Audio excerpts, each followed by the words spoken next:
The French Open came to a conclusion on Sunday as Rafael Nadal was crowned the men's singles champion for a record 14th time, also breaking his own record of Grand Slam titles by picking up his 22nd. After his historic triumph, the 36-year-old shared the risk he took by using injections to compete and shared an update on his chronic foot injury ahead of Wimbledon. It was also another title at Roland Garros for WTA world number 1 Iga Swiatek, who won her second title in Paris and extended her match-winning streak to 36 in the process, tying Venus Williams for the longest run of the century.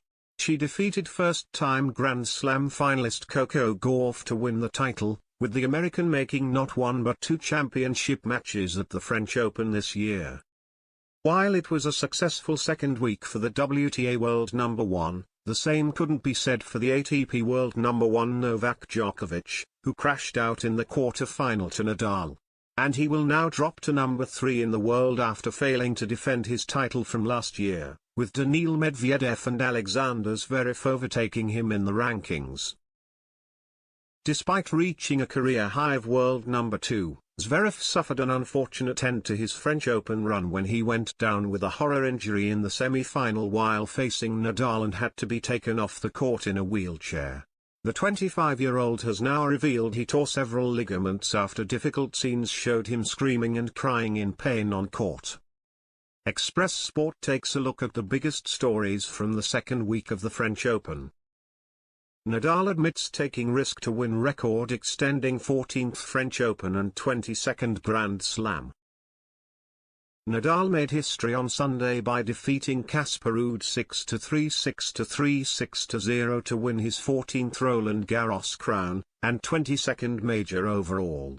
It means he extends his lead in the all-time men's Grand Slam race, but the 36-year-old shared the risks he took to be able to compete at his favorite tournament. The world number 5 has been battling a chronic foot injury and confessed that he used anesthetic injections in the nerve of his foot before every match to dull the pain, a huge risk that could have seen him turn his ankle, but said it was the only way to play. But Nadal won't be turning to the injections again, and will be undergoing a procedure to dull the pain in his nerve long-term using radio frequency this week. The Spaniard confirmed he would only be playing Wimbledon if the treatment was successful, and if it does not work, Nadal said, "I'll have to ask myself if I'm ready for a major surgery that would help me to play again." Swiatek ties winning streak record for the century with second French Open win. Swiatek was the favorite coming into the French Open, having won her last 5 titles, 4 of which were at WTA 1000 level. The world number 1 was on a 29-match winning streak ahead of the tournament and managed to nab 7 more wins to tie Venus Williams on the longest winning streak of the 2000s on 36 and lift the Roland Garros trophy for a second time. The top seed needed 68 minutes to beat first-time Grand Slam finalist Gauff 6-1, 6-3. Swiatek had won the title in 2020 as a 19-year-old and the world number 54, making her the lowest-ranked winner in the tournament's history, and said the second victory was even better. I'm more aware of how it is to win a slam, what it takes, how every puzzle has to come together, every aspect of the game has to work. With that awareness, I'm even more happy and proud of myself, because in 2020 I just felt that I'm lucky. This time I felt I really did the work. Zverev tears ligaments in horror injury retirement versus Nadal.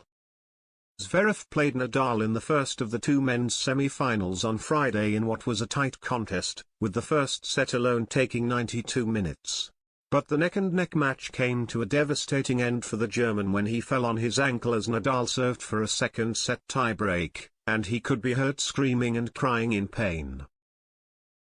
The third seed was taken off court in a wheelchair and re-emerged a few minutes later on crutches to officially retire the match after 3 hours and thank the crowd, as he trailed 7-6, 8-6, 6.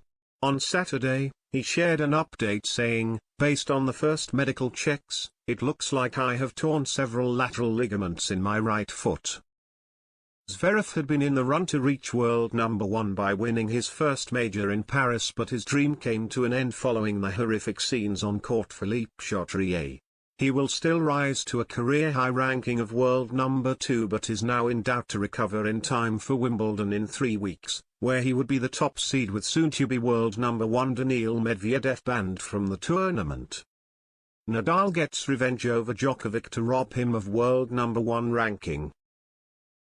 Djokovic was playing his first Grand Slam since last year's US Open and has sailed into the quarter-final without dropping a set, where he faced his biggest rival Nadal in a rematch of last year's semi-final, in which the Serb upset the 13-time champion. But the Spaniard got revenge with a 6-2, 4-6, 6-2, 7-6, 6-4 win to send Djokovic out of the French Open and rob him of his world number 1 ranking. The Serb will now be the world number 3 on June 13, sitting behind Medvedev and Zverev. Djokovic's coach has also spoken on the loss and admitted he and the 20-time major champion are yet to discuss the match. "I am in a funk and I can't sleep," Goran Ivanisevic told tennis majors, adding, he, Djokovic, was disappointed and tired. "It is not the time nor the place to speak about the match in depth immediately after it was finished." Golf makes 2 finals at one event fresh off the back of high school graduation. While it was Swiatek who walked away victorious in the women's singles event, Coco Gauff made an impact in Paris as she reached both the singles and doubles finals fresh off the back of her American high school graduation. The 18-year-old started her fortnight in Paris by posing for her graduation photos in front of the Eiffel Tower in the traditional cap and gown, and ended it with 2 runner-up plates. The new world number 13 reached her first Grand Slam singles final, failing to drop a set en route, but was the latest victim of Swiatek's now 36-match winning streak in the championship match. Gauff also made her second Grand Slam doubles final with a new partner, Jessica Pegula, less than a year after reaching her first at the US Open with Katie McNally, but the American duo lost out to French women Kiki Mladenovic and Caroline Garcia.